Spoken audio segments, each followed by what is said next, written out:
a todos? Bienvenidos. Esta es la edición central de TNU Noticias y estos son nuestros titulares.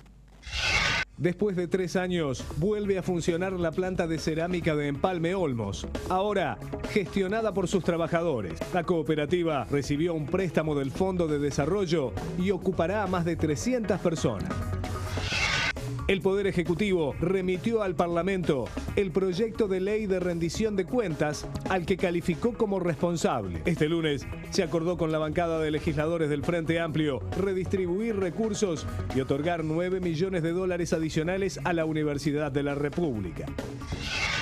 La Asamblea General de la Federación Nacional de Profesores de Enseñanza Secundaria decidió mantener el conflicto, pero tomarán los exámenes a los estudiantes en este periodo de julio. El Partido Nacional anunció que no participará en el Congreso de Educación por considerar que no están dadas las condiciones para un debate sereno y sustantivo. El presidente José Mujica quiere que los 32.000 niños y adolescentes que perdieron la asignación por no ir a clases vuelvan al sistema educativo. Pidió que se contacten con todas las familias. Egipto vive horas de tensión política extrema y las Fuerzas Armadas dieron un ultimátum al presidente Morsi para que dialogue con la oposición.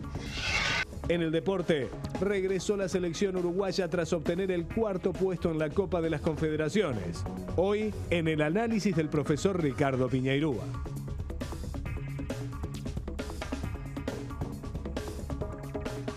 Vamos con el desarrollo de la información. Casi 4 años después de su cierre, este lunes comenzó a funcionar nuevamente la fábrica de cerámicas de Empalme Olmos. La empresa, recuperada por sus trabajadores, vuelve a producir para el mercado local y también para la exportación. El presidente José Mujica y varios ministros participaron de la apertura en esta nueva etapa junto a los cooperativistas.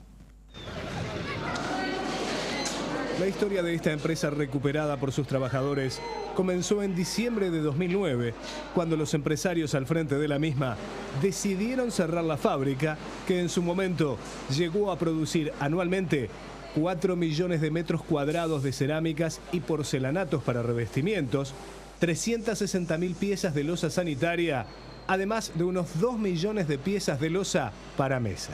De allí en más, un largo camino con un solo objetivo: la reapertura.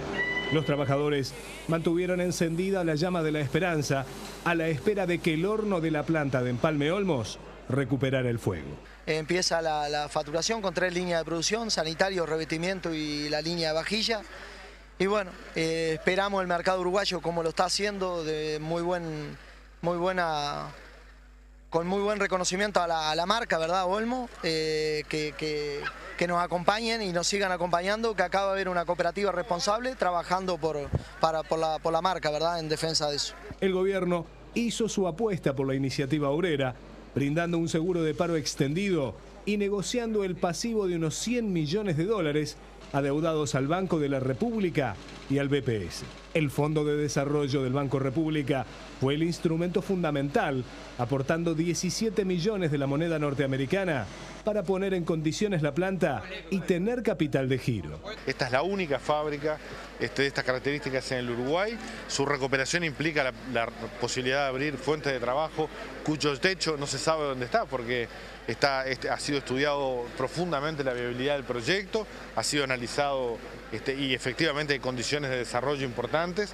Por tanto, además de la satisfacción de la recuperación de fuentes de trabajo que se perdieron como consecuencia del largo impacto de la crisis del 2002. Este lunes, el presidente José Mujica recorrió las instalaciones y dejó un mensaje a quienes ahora, además de obreros, son patrones de un sueño cumplido.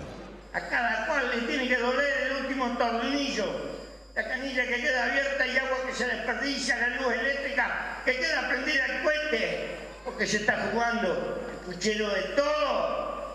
Y eso lo tienen que ir inculcando, porque esa parte de la cultura que no tenemos. Y a entender que para ser fuerte hay que ser muchos que se mueven como un cuerpo, como una unidad. Y para que esa unidad exista, tienen que aprender a tolerarse y a construir entre ustedes una brutal disciplina colectiva. ¡Arriba los trabajadores!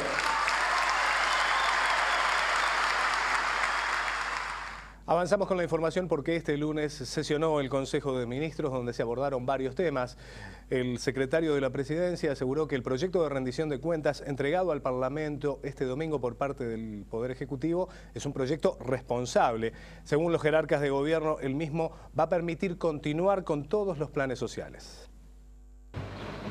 El gabinete evaluó la rendición de cuentas. El presidente había transmitido la necesidad de contar con una rendición de cuentas responsable y se entiende que se ha cumplido con el objetivo primario del gobierno, que era enviar una rendición de cuentas responsable. Desde el año pasado, analistas privados y políticos de la oposición reclamaron una rendición austera y de acuerdo al contexto de crisis internacional.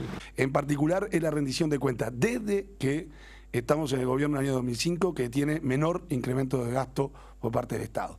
Es un dato no menor. Por su parte, el titular de Defensa comunicó sobre un convenio con una empresa austríaca para fabricar pistolas en dependencias del Ejército, con mano de obra uruguaya. Y durante toda la pasada tarde los legisladores del Frente Amplio y representantes del Poder Ejecutivo analizaron la situación de la Universidad de la República y accedieron a un pedido de 3% adicional en el presupuesto para este sector en la rendición de cuentas.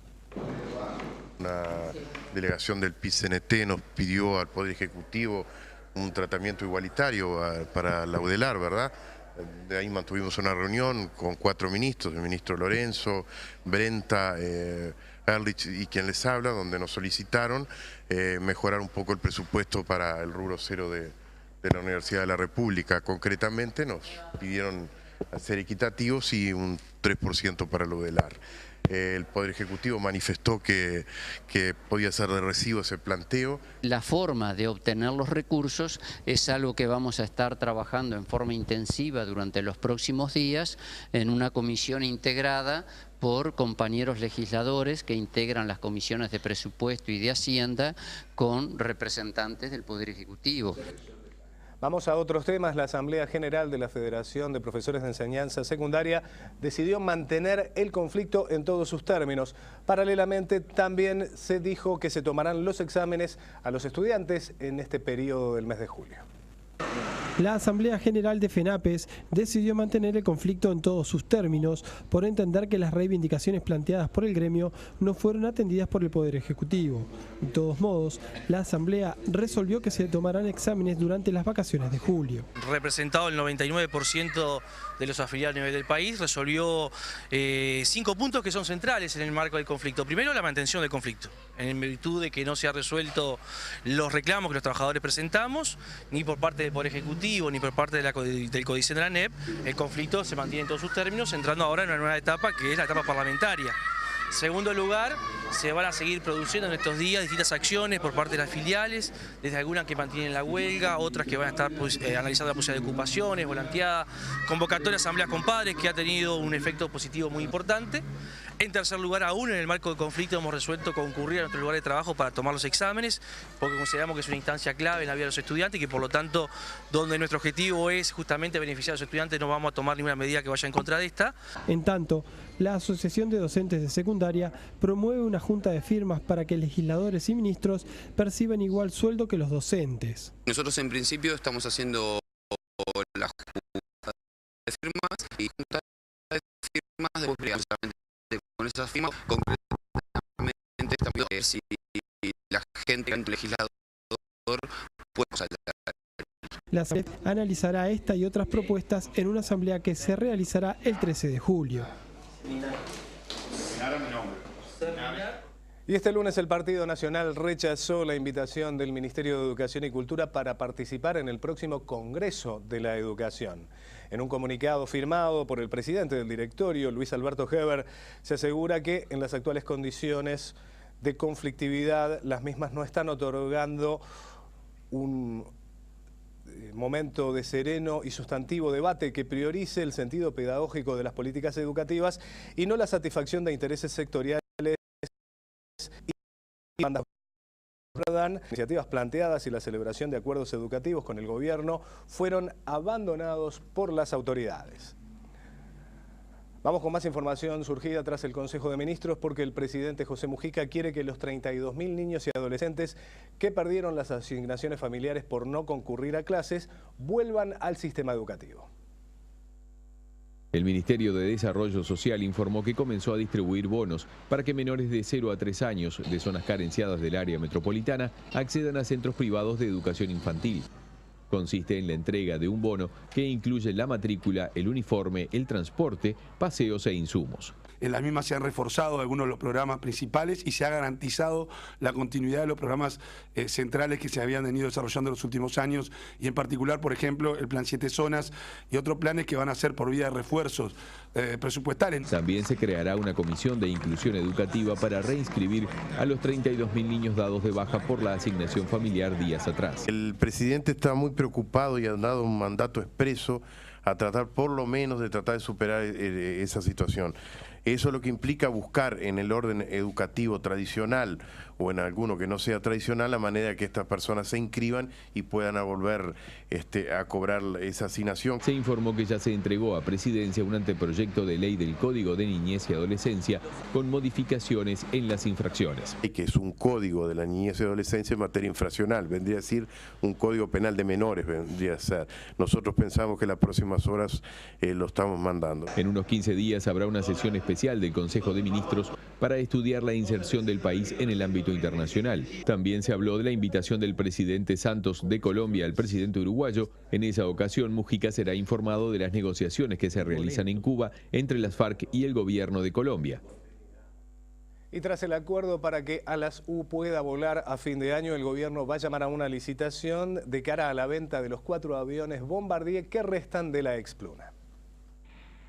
En el Consejo de Ministros de este lunes se firmó un memorándum de entendimiento donde el gobierno transfiere 3 de los 7 aviones Bombardier a la Asociación de Ex Trabajadores de Pluna para que comience a trabajar cuanto antes en la nueva aerolínea ALAS-U.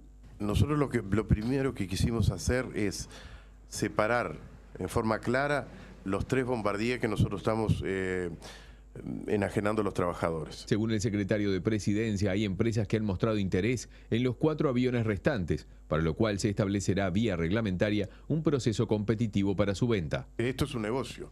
Si bien hay un Estado en el medio, es una compañía privada, nosotros en realidad el Estado le que debe es al Scotiabank, le debe una garantía. Pero bueno, siempre hay posibilidades, nosotros estamos abiertos a eso, la idea es que los aviones se vayan del Uruguay. Avanzamos con la información porque los funcionarios de Aeronáutica Civil que trabajan en el Aeropuerto Internacional de Carrasco realizaron paros sorpresivos que demoraron las partidas de algunos vuelos.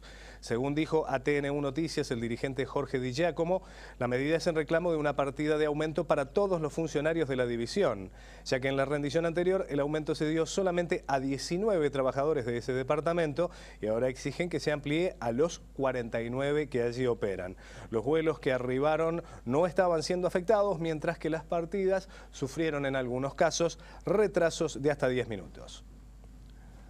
Otras noticias y nos vamos al interior del país. El intendente de Canelones, Marcos Carámbula, ratificó que se mantendrá el convenio colectivo firmado durante 2010, por lo que no habrá aumento salarial para los trabajadores. El intendente Marcos Carámbula estuvo acompañado de otras autoridades de la Intendencia, legisladores y la mesa política del Frente Amplio Departamental. El intendente habló de austeridad para esta rendición de cuentas. Entendemos como administración que nuestra postura sigue siendo lo que siempre dijimos, defender y respetar el convenio firmado en el 2010. Ese convenio en su momento fue calificado por la Federación Nacional de Municipales, por su presidente, como uno de los mejores convenios que firmaron los trabajadores municipales.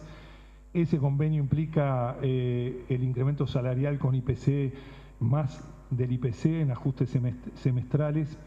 Ese convenio implica la presupuestación de los trabajadores, cosa que se ha dado en este periodo.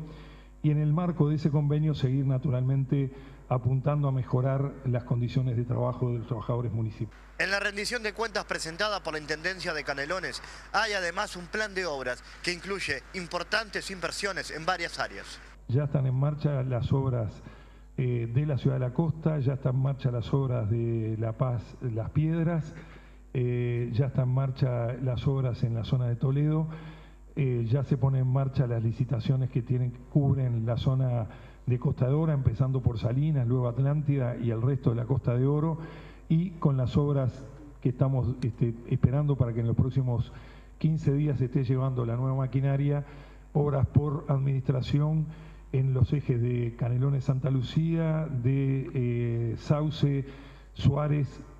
Ya está en marcha también la obra para hacer Pando, parte de los barrios de Pando. Es decir, estamos en plena ejecución de las obras que estamos financiando con ese fideicomiso que proyectáramos hace un mes aproximadamente. Bueno, y a todo esto el gremio de municipales de Canelones tiene previsto una asamblea general en la próxima jornada y allí discutirá cómo seguir el conflicto luego de estas declaraciones del intendente Carámbula. Según el dirigente Marcelo Martino, la situación está muy lejos de llegar a una solución, por lo tanto las medidas de paro por tiempo indeterminado y la cronología de ocupaciones se mantienen incambiados. Vamos con otros temas. Les decimos que la Asociación de Diabéticos del Uruguay realizó una jornada con niños a los cuales se les detectó esta enfermedad en el último año. A través de juegos llevados adelante por animadores, se les enseña a los niños cómo autoalimentarse de manera saludable y cómo es el proceso de automonitoreo y autoinyección de insulina. En tanto con los padres se maneja más la parte emocional. Tratamos desde ADU de descargar un poco esa mochila, de quitar mitos, quitar miedos. Es obvio que en los últimos años ha habido grandes progresos en cuanto a lo que es el tratamiento y el control de la diabetes, que ha cambiado sustancialmente el pronóstico de estos pacientes. Victoria tiene una hija de 3 años y el 9 de noviembre pasado se le diagnosticó diabetes de tipo 1 insulinodependiente. Nos contó qué sintió al enterarse que su pequeña tiene esta enfermedad. Ese dolor tan grande de decir por qué a ella tan chiquita, lo primero que pensamos cuando nos pasó todo eso, se nos acababa el mundo. En la asociación le enseñaron a convivir con esta nueva circunstancia. Como papá nos costó más a nosotros que a Julieta. Julieta, no digo que se adaptó, pero con mucha facilidad. Ella sabe lo que es hacerse el controlcito del dedo, inyectarse con la lapicera, no podés comer esto porque esto tiene azúcar. Ella dice, ah, bueno, mamá. Según datos de la Asociación de Diabetes, en los últimos tiempos se detectó un aumento de la diabetes de tipo 2 en los niños. Esto se debe al sedentarismo, de allí la importancia de la práctica de deportes. La diabetes tipo 2 es aquella que se ve cuando hay sobrepeso u obesidad, porque la insulina no actúa bien. Tienen insulina y a veces tienen hasta de más, pero no actúa bien, entonces se produce la diabetes y eso era antes casi exclusivo de los adultos y ahora lo vemos en los niños. En cuanto al acceso de medicamentos, existe un decreto que obliga a otorgar de forma gratuita las tiras de control. El acceso a la insulinoterapia lo tiene el 100% de la población que lo requiera. Hay países que si no tienen dinero no tienen insulina. Para mayor información pueden comunicarse con la Asociación de Diabetes al teléfono 214 o por la www.adu.org.ui.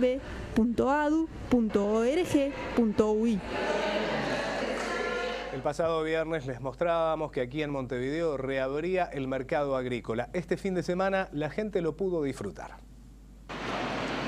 El mercado agrícola abrió sus puertas con una propuesta totalmente renovadora, conservando su estructura antigua e incorporó que brinda la modernidad. 107 locales ofrecen gran variedad de propuestas. Los clásicos puestos de frutas y verduras conviven con locales de venta de artículos para el hogar, una plaza gastronómica, un espacio cultural y juegos infantiles. Los comerciantes apuestan a que se convierta en un paseo obligado de todo montevideano y no solo de los vecinos de la zona. Tiempo esta parte he notado en mí mismo que se vende un poco más, al detallado se vende más. Y bueno, la expectativa es, va a ser un mercado, de hecho, un mercado relacionado a la alimentación y no podíamos estar ajeno a ello. Una de las ideas justamente del mercado es que los precios estén por debajo de otros lugares. ¿Se puede lograr eso? Sí, correcto, se puede. Se puede y se puede hacerlo manteniendo la calidad. Por su parte, los clientes muestran gran satisfacción y destacan la calidad y el precio de la mercadería, además de la apuesta a que esta iniciativa logre mejorar la calidad de vida del barrio Goes. ¿Es de la zona? Sí, de Libertador y Asunción. ¿Y está contento con este cambio? Sí, la verdad que sí, sorprendido, gratamente sorprendido. Hoy estamos todos contentos los vecinos, ¿no? Con la inauguración y con lo lindo que quedó, ¿no? Ya ha cambiado la zona, la verdad que ha cambiado bastante en tema de la seguridad, ha cambiado muchísimo, ¿no? Han hecho bastante en eso. Y ahora, con esto creo que va a ser mucho mejor todavía, ¿no? Los precios están excelentes y parece todo limpito, lavadito. Un lujo. Un lujo, realmente valió la pena venir. ¿Es de la zona? Yo vivo en Brasil, pero mi mamá vive en Las Piedras y entonces vine a conocer esta obra maravillosa. El proyecto demandó una inversión de 11 millones de dólares y generó 300 puestos de trabajo. Las puertas estarán abiertas en horario extendido, de lunes a domingo, de 8 a 22 horas.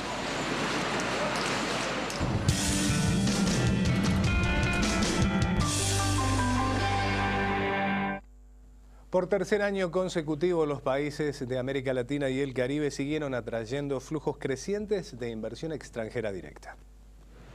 El resultado alcanzado en 2012 ha sido particularmente significativo porque se ha dado en un contexto internacional de marcada reducción de los flujos mundiales de inversión. Uruguay ocupó el lugar 12º en América Latina y el Caribe como país receptor de inversión extranjera directa durante el año pasado. La cifra fue de 2.710 millones de dólares. Esta fue la misma posición que en el 2011. En cuanto a la región, recibió un 12% del total mundial. Dos organismos internacionales coinciden en la tendencia, tanto CEPAL como la Conferencia de las Naciones Unidas para el Comercio y Desarrollo. Sin lugar a dudas, el crecimiento económico de 3% que tuvo la región y los altos precios internacionales de los recursos naturales han contribuido a sostener el nivel alcanzado en el último año por la inversión extranjera. Brasil lideró el ranking, seguido por Islas Vírgenes Británicas, Chile, Colombia, México y Argentina. Nos vamos brevemente a Brasil porque la Feria de Alimentación de San Pablo culminó este fin de semana con un saldo muy positivo para los expositores uruguayos. El informe es de nuestro compañero Roberto Vasconcellos. Culminó la CIAL de San Pablo con un saldo altamente positivo para las empresas expositoras uruguayas, las cuales lograron importantes contactos para futuros negocios y concretaron exportaciones a Brasil. Tuvimos contacto con muchas empresas, con algunos viejos clientes y pudimos retomar el contacto con ellos y también muchos interesados tanto de Brasil como de otros países. Además también la CIAL destaca aquellos productos innovadores. La industria mundial apunta a satisfacer un consumidor exigente de alimentos naturales, orgánicos, sin conservantes ni aromatizantes artificiales. Por ejemplo, este té de hierbas congeladas para preservar el sabor con su presentación en sachets microperfumados. Pasta en base a sémola y sarraceno con gran poder antioxidante, salchichas de vegetales y salsa de soja, agua mineral en botellas especialmente diseñadas para bebés y niños. La CIAL de Alimentación nos da la pauta que no todo está inventado y que queda aún mucho por innovar para satisfacer un mercado mundial cada vez más exigente y competitivo. Desde San Pablo, Roberto Vasconcellos, TN1 Noticias. Las solicitudes de exportación de bienes alcanzaron los 917 millones de dólares en el mes de junio. En el primer semestre del año, las exportaciones sumaron 4.628 millones, lo que representó un aumento del 6,4% respecto al mismo lapso de 2012. Como saben, la información económica la aporta el Instituto Uruguay 21. Ahora es tiempo de proponerles conocer la cotización de las principales monedas al cierre del mercado de cambios local.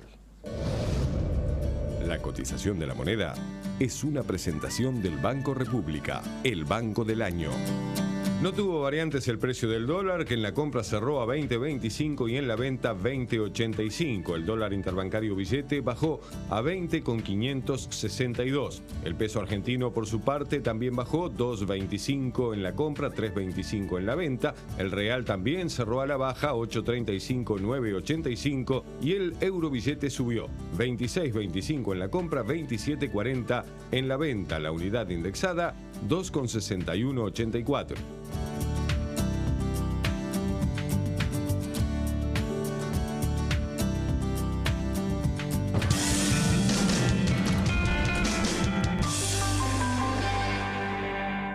Este programa es presentado por Antel. Usa giros de bits que te permite enviar y recibir dinero estés donde estés. Desarrollamos la información del mundo. Michelle Bachelet obtuvo un amplio respaldo en las elecciones primarias en Chile. La votación de este domingo la afirma como candidata y la acerca a un nuevo mandato tras haber gobernado el país entre 2006 y 2010. La exmandataria chilena Michelle Bachelet arrasó el domingo en las primarias de la oposición y será la candidata de la centroizquierda en las elecciones presidenciales de noviembre, que disputará contra el conservador exministro Pablo Longueira.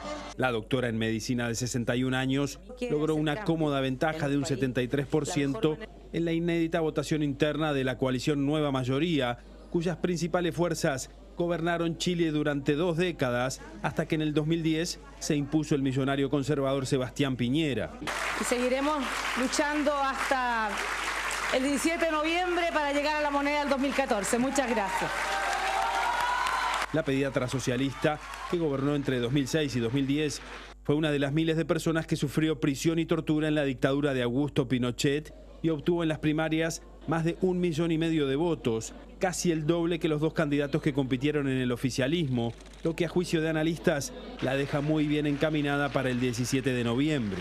En tanto, el conservador Pablo Longueira, un exministro de Economía, ganó por escaso margen las primarias del oficialismo tras imponerse por 51,3% a su rival, el exministro de Defensa, Andrés Ayamand.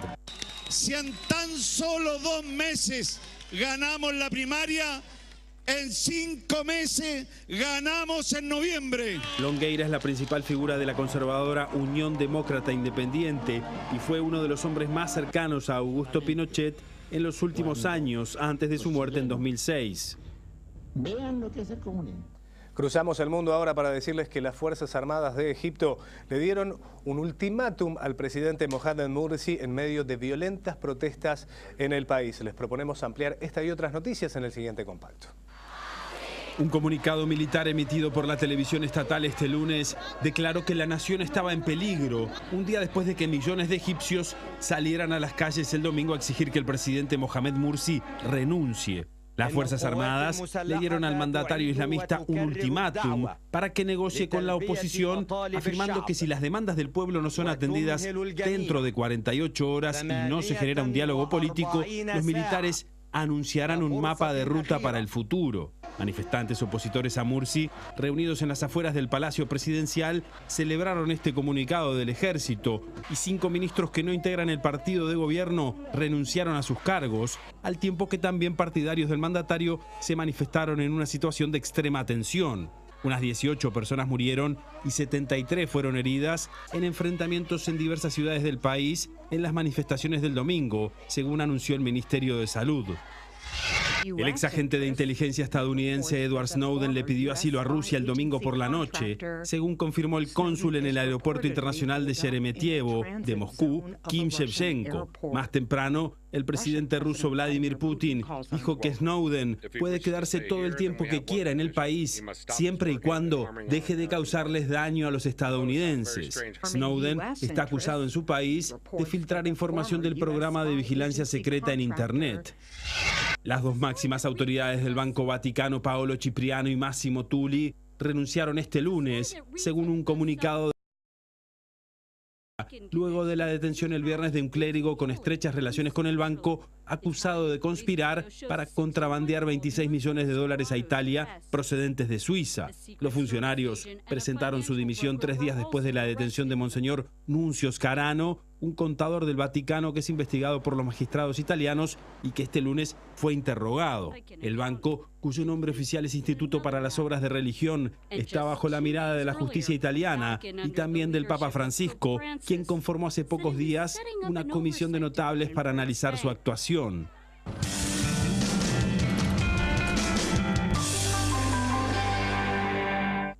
Buenas noches para todos. El tema para la sección deporte del día de hoy va a ser el desarrollo de la Copa Confederaciones, la actuación de Uruguay, y ya va a estar el profe Piñerúa para analizar los rendimientos, los mejores y también los peores, aquel partido con España que muchos recuerdan. La selección uruguaya que jugó en 26 días 7 partidos y que ganó 4 de los que jugó, que perdió solamente 2 partidos y que además jugó y realizó el mejor fútbol después de mucho tiempo frente a Brasil y también frente a la selección italiana. Llegó la selección uruguaya a Montevideo.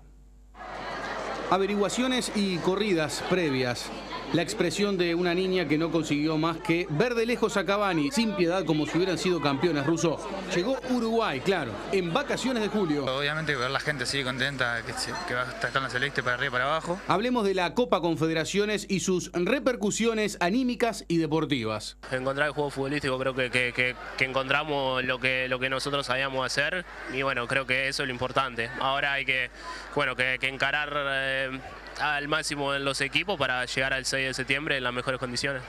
Dicen que Uruguay juega mejor cuando los futbolistas tienen más tiempo para compartir. Parece algo lógico en el fútbol. Cuando tenemos mucha convivencia, creo que por ahí las cosas salen mejor, así que hay que enfocarnos en lo que va a hacer Perú ahora y pensar que no va a ser fácil. Y que muchas veces se hace un poco difícil lograrlo en los partidos de la eliminatoria, que llegamos, jugamos los 2 días, después hay que viajar, se juega enseguida. Entendiendo la importancia de cada torneo. Está claro que bueno, es una copa que a nivel, digamos, serio no importa nada, porque bueno, creo que lo más importante es la eliminatoria que clasifica al Mundial. Llegó la selección uruguaya a Montevideo. Bueno, y así somos, ¿no? Vamos rescatando frases para toda la semana. Volver a Peñarol siempre es lindo, ese es el cuadro que soy hincha, así que no le puedo decir que no a Peñarol. Bueno, ahí estaban los colegas que le preguntaban a Abel sobre su futuro y sobre esa posibilidad de venir a Peñarol. Hablamos del momento selección, de esos 7 partidos jugados en el mes de junio, de esos 4 partidos que se ganaron e importante frente a Venezuela y también de una Copa Confederaciones que más allá de algunos resultados termina convenciendo y siendo positiva para la selección por los partidos que desarrolló la Celeste de Tavares, que va a jugar el 14 de agosto un amistoso frente a Japón, el campeón de Asia, y que después se va a jugar todo frente a Perú. A la selección uruguaya le quedan 2 partidos de visitante, Perú y Ecuador, y 2 partidos difíciles por eliminatorias de local frente a la selección argentina y a la selección de Colombia. Habla el técnico de la selección uruguaya. La entrevista comienza con aquellos aspectos que construyen.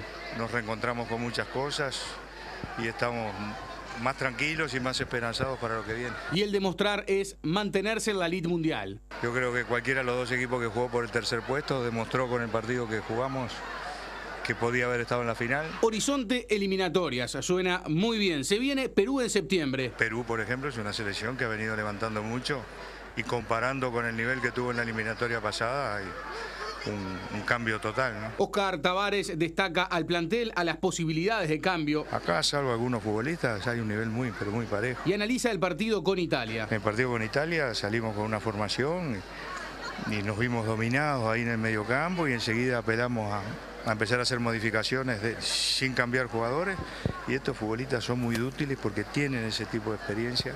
Mientras la opinión pública debate el rendimiento de Forlán, hay un porqué de mantener a los 3 puntas. En el primer tiempo fuimos dominados, pero pateamos el arco tantas veces como pateó Italia y pusimos pelota en el área tantas veces, sin jugar tan bien como ellos. ¿Y la última reflexión? Creo que el partido más difícil que tuvo Brasil en toda la Copa fue contra Uruguay. Nadie te da más entretenimiento. Con DirecTV tenés el mejor deporte, películas, series y eventos exclusivos. DirecTV presenta este espacio. La Copa deja buenas sensaciones y expectativas, sin duda. Esta participación de Uruguay en la Copa de las Confederaciones creo que deja un saldo positivo, por lo menos en la expectativa de todos los uruguayos con el futuro de la selección. Eso que recién ustedes escuchaban a Abel Hernández o al propio maestro Tavares decir, bueno, es como que recuperamos de alguna manera aquella identidad que había hecho que Uruguay en un periodo determinado que abarcó el Mundial y la Copa América fuera un equipo protagonista en los partidos. Y sin duda en esta Copa de las Confederaciones lo fue. Creo que el mejor partido, el partido con Italia, fue aquel partido que nos mostró al mejor Uruguay. Porque, bueno, entre otras cosas, algo que el propio Tavares decía recién, fue un equipo que fue capaz de cambiar sobre la marcha lo que estaba haciendo para mejorar y para cambiar el partido.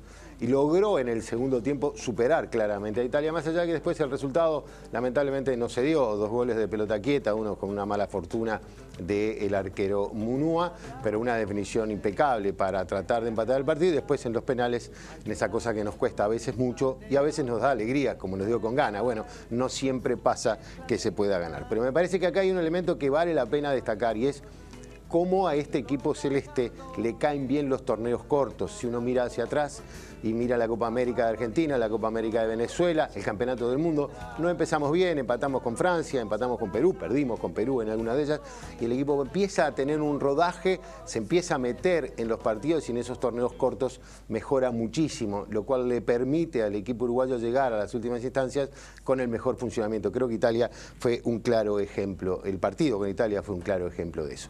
Esto es bueno para este tipo de torneos y quizás no es bueno para las eliminatorias, pero creo que el estado de ánimo es muy importante para lo que vendrá. Y entre otras cosas, es muy importante para lo que vendrá las figuras que tiene Uruguay.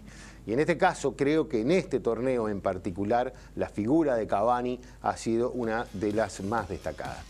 Porque Cavani ha sido muy criticado en el Uruguay, como se acostumbra habitualmente criticar a todos los buenos jugadores. Históricamente podríamos hacer una larga lista, pasando por Francesco y otros tantos, a los cuales se los criticaba porque se pensaba que con Uruguay no hacían lo que hacían con sus equipos. Bueno, Cavani lo hizo. Le hizo el gol a Brasil, hizo 2 goles contra Italia, fue el mejor jugador de la cancha del Uruguay, por lo menos en ese partido con Brasil, y demostró que es un jugador con talento y que en algún momento, cuando no aparece Suárez o cuando no aparece Forlán, tenemos la fortuna de que aparezca Cavani. Más allá de que constantemente hace un esfuerzo por el equipo, que de repente las pantallas de televisión no lo muestran, pero aparece en el banderín del córner marcando a Neymar. Ese es un elemento importante. Uruguay recuperó el rendimiento de algunas figuras, como el caso de Cavani, como el caso de Lugano, muy criticado a partir de su primer partido, pero después que hizo un gran campeonato y en los partidos más difíciles fue muy importante. También tenemos que pensar que hay otros debates y que hay otras figuras. Uno de los debates que se dio en esta Copa de las Confederaciones, aquí en el Uruguay, es sobre la figura de Forlán. Yo creo que con Forlán se es injusto porque no se lo mira todo el partido, se lo piensa de repente en función de los penales que no convirtió y no se dan cuenta que cumplió una función importantísima en el equipo, fue el mejor jugador de Uruguay en el partido con Nigeria cuando las cosas estaban muy complicadas y después asumió un rol defensivo jugando por la zona izquierda con una gran actuación en el partido contra Italia. No alcanza con decir siempre, Forlán hay que sacarlo, hay que buscar alternativas. No es tan fácil encontrar una alternativa a alguien que fue el mejor jugador de un mundial y que ha sido la figura de la selección uruguaya por muchísimos tiempos. Un jugador que pesa dentro de la cancha y que tiene importancia. De cualquier manera, creo que en esta Copa de las Confederaciones aparecieron algunas figuras que han sido interesantes y que han ganado en el crédito de Tavares. Uno de ellos fue Gargano, uno de los jugadores que más corrió y que mejor trabajó en todos los partidos en los que le tocó jugar. Un jugador que ha sido siempre una figura de segundo nivel en el equipo uruguayo, pero que en esta Copa de las Confederaciones creció muchísimo. Bueno, ya lo hablamos del lado de Cavani. Y algunas expectativas, por ejemplo, con lo que hizo Abel Hernández en el partido contra Haití, más allá de que el rival no tenga mucho valor, igual convirtió una cantidad de goles impresionante. Hay algunas cosas curiosas. ¿Qué pasó con Lodeiro? ¿Qué pasó con Ramírez? No lo convencieron contra Francia en el arranque contra España y me parece que eso marcó un nivel. Tavares volvió al esquema del 4-3-3 con algunas variantes muy importantes que las podemos estar analizando. Me parece que tenemos por delante buenas expectativas, que tenemos por delante una eliminatoria con posibilidades importantes para el equipo celeste, pero también tenemos que tener en cuenta que las eliminatorias no son el fin de semana que viene, van a ser en septiembre recién, y allá habrá nuevos equipos, nuevos jugadores, lesiones, pretemporadas, dificultades para encontrar el equipo. Creo que la base de lo que deja la Copa de las Confederaciones es el estado de ánimo, la recuperación de la identidad. Ahora habrá que trabajar en esos torneos largos a los que Uruguay le cuesta tanto. Y una última reflexión. No podemos creer que tenemos la obligación de ganarle a Brasil e Italia. No podemos seguir por el camino de creernos que somos superiores a todo el mundo. No lo somos. Somos un pequeño país que es gigante en el fútbol, pero que es milagroso que sea capaz de competir de igual a igual con Italia, ganarle al campeón del África y jugar de igual a igual con Brasil en una semifinal del campeonato de la Copa de las Confederaciones, que es un gran campeonato y no es un amistoso con buenos equipos. Seguimos con más información. Nadie te da más entretenimiento. Con DirecTV tenés el mejor deporte, películas, series y eventos exclusivos. DirecTV presentó este espacio. Y un poco lo decía el profe y también el técnico de la selección, porque el rival más difícil, decía Tavares, que tuvo Brasil fue Uruguay. el profe hablaba de jugar de igual a igual, y en ese partido con España queda un poquito el gusto a poco, pero Uruguay llegaba de jugar por eliminatorias, de jugar un partido muy difícil frente a Venezuela, y después de haber conseguido un muy buen resultado y una muy buena oportunidad de seguir. Brasil termina consiguiendo de menos a más en esta Copa, porque el mejor partido lo hizo en la final, su cuarta Copa Confederaciones. Estadio Maracaná, Brasil frente a España, y lo diremos poéticamente, en el acomodarse, en el amanecer de la final, la primera que pesca Fred, el buen delantero de Fluminense, y el gol de Brasil, el equipo de Scolari, que consiguió su segundo título con la selección brasileña, fue pentacampeón en el año 2002 con Brasil. La intención estará identificada con la agresividad defensiva y ofensiva, y la presión sobre todo en la mitad de la cancha, en el anticipo permanente, y hay que destacar a Paulinho, el futbolista del Corinthians, y a Luis Gustavo, el que ganó todo con el Bayern Múnich alemán. Sin hablar de lo que podía haber pasado y sus especulaciones, el hecho es el mérito de David Luiz para sacar la pelota. Así también la virtud de Neymar para acomodarse en la última línea, mientras que Casilla buscaba en algún lado de su disco duro la reacción de cerrar. Neymar ya estaba gritando el segundo gol, fue Balón de Oro la Copa Confederaciones, el pibe del Barcelona. Toco, busco el pase, lo vuelvo a buscar otra vez. Le doy posibilidades al pasador, parece un libro de táctica. El buen rendimiento de la delantera de Brasil y el gol de Neymar. Es tan viejo como el fútbol cuando se escribía sin la T. Neymar hace de pantalla para que sus compañeros hagan del ataque algo más simple y efectivo. 3 años sin perder llevaba España, 29 partidos oficiales y ya era goleado. El tanto fue de Fred, que buscó fuerte contra el palo. En el final se fue la chance de Sergio Ramos desde el penal y se fue Piqué bien expulsado después de la patada a Neymar. Brasil fue campeón. A esquina é perigosa, atraente. Nossa quanta gente, enfim, que movimento interessante. Bueno, después de los abrazos y la buena música, algunos datos para el final de esta Copa Confederaciones que llegó al fin. Lo que estaba previsto, o lo que uno imaginaba, que España fuera el equipo con más posesión de pelota, que además terminó con un 74% de posesión de promedio en el partido con Uruguay. Que Neymar fuera el delantero que más veces remató al arco, pero además Neymar hizo más faltas, y por ahí lo buscábamos en algunos portales, hizo más faltas que Arévalo Ríos, Diego Pérez, el Tata y Gargano juntos. Neymar, un equipo de Brasil que salió a presionar mucho y que también cometió muchas infracciones. Y Uruguay terminó con 11 tarjetas amarillas y fue la selección con más tarjetas en el campeonato. Después de la final, así lo vivía Brasil, el título de campeón. Era mucho más que una final. Los nervios que hacían devorarse una bandera contrastaban con la serenidad de un niño. Los mejores ya estaban en la cancha y todo servía para ilusionarse en lo previo. El partido les trajo calma demasiado pronto. Fred no le quitó la vista a la pelota para festejar, y afuera tampoco dejaron de ver la pantalla gigante y celebrar. Cuando el susto lo pegaba a España y parecía que la doña no entendía lo que sucedía, Neymar llegó para volver a generar el disfrute brasileño. Luego del entretiempo, donde ninguno se movió, Fred terminaba de desatar la locura en Río de Janeiro.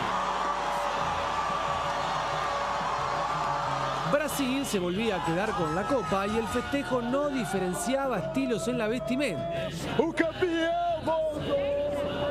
Tampoco distinguía a aquellos que no parecían tan brasileños. Se ganó muy bien la copa, fue un triunfo muy bien ganado.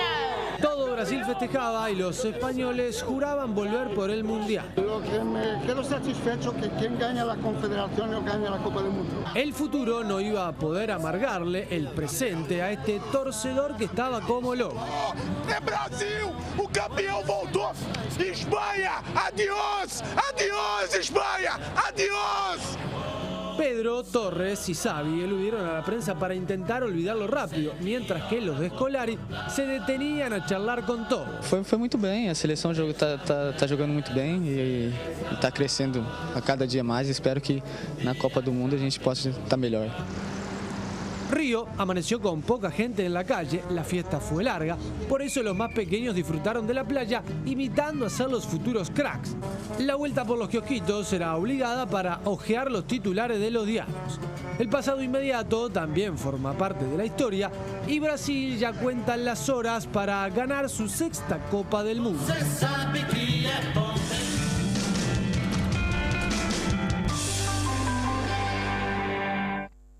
El músico venezolano Oscar de León llegó a nuestro país para realizar 2 presentaciones y fue distinguido por la Intendencia de Montevideo. El cantante venezolano Oscar de León fue declarado este lunes visitante ilustre de la ciudad con una ceremonia realizada en la Intendencia de Montevideo. Nacido en Caracas y con unos 50 discos editados a lo largo de su carrera, cuya primera grabación es de 1972, De León es una de las figuras más importantes de su género, por lo que carga con apodos como el faraón de la salsa o el sonero del mundo. A sus 69 años realiza grandes giras por el Caribe y Latinoamérica. El cantante se encuentra en Uruguay para presentarse este martes y miércoles 2 y 3 de julio en el Teatro Metro a las 20:30 horas.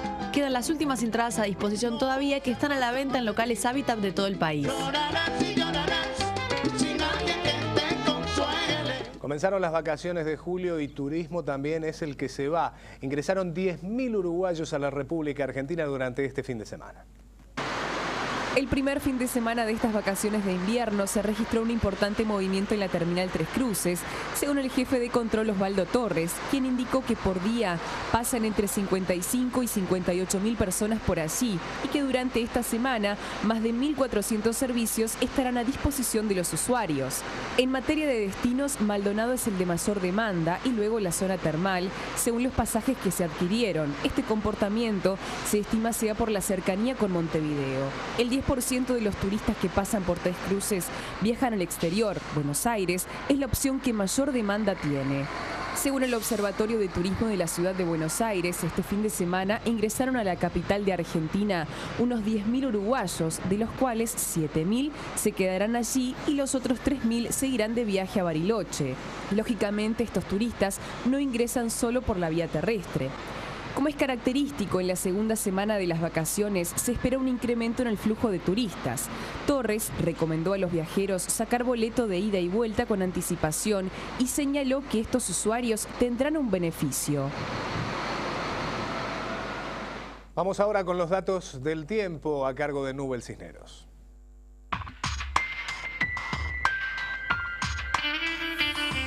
El martes inicia frío, con nieblas y neblinas aisladas, por lo que continuamos abrigados.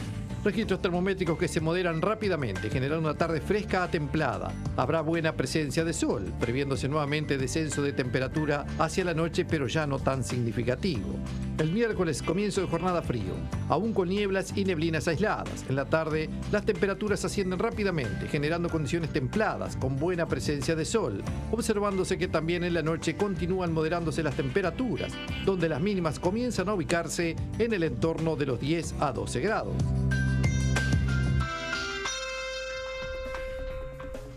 Antes de culminar, les decimos que a partir de hoy el examen de Papá Nicolau es gratuito para las usuarias que se atienden tanto en salud pública como en mutualistas privadas. Solo se debe abonar un ticket profesional de 32 pesos. Con esta medida, el Ministerio de Salud Pública busca contribuir a la prevención del cáncer de cuello de útero a través del acceso universal a este examen.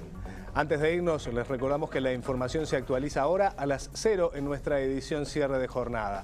A ustedes, como siempre, muchas gracias por estar. Todos nos quedamos porque ya viene Cuéntame.